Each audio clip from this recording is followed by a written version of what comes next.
आजको यो भिडियोमा हामी गर्न गइरहेका छौँ डोनाल्ड ट्रम्पको ट्विट्सको आधारमा sentiment analysis.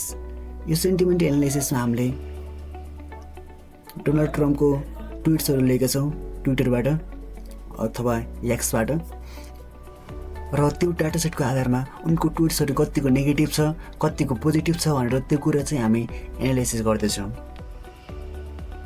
Wait a minute. Who are you? Sentiment एनालाइसिसको लागि मैले क्यागलबाट यो डाटासेट लिएको छु। यो डाटासेटमा चाहिँ अब हामी सुरुमा क्लिन गर्छौँ, यो @ ह्यासट्याग अनि युआरएलहरू चाहिँ हामी हटाउँछौँ। त्यसपछि चाहिँ हामी एउटा क्लिन डाटालाई चाहिँ हाम्रो आरएनएन मोडललाई ट्रेन गरेर हामी एउटा रिजल्ट निकाल्छौँ है त।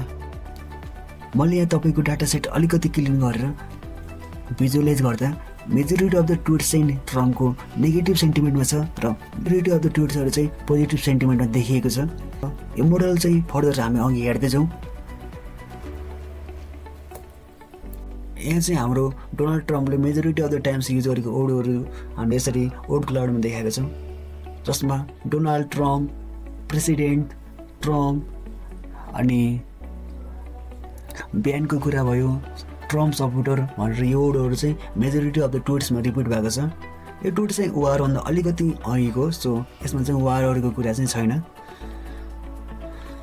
र यो मोडल कतिको एकुरेट छ भनेर चाहिँ यहाँ हामीले देख्न सक्छौँ। यसको एकुरेसी ट्रेनिङ चाहिँ अलिकति ओभरफिटिङ छ, त्यही पनि ठिकठाक चाहिँ सेन्टिमेन्ट एनालाइसिस गर्छ यसले।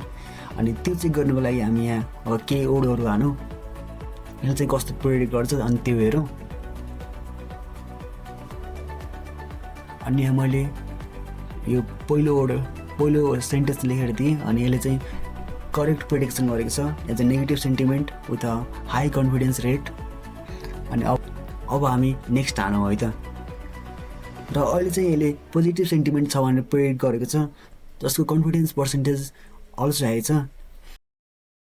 आजको लागि यति नै। Do follow byte space Nepal. हामी भेट्नेछौँ अर्को भिडियोमा।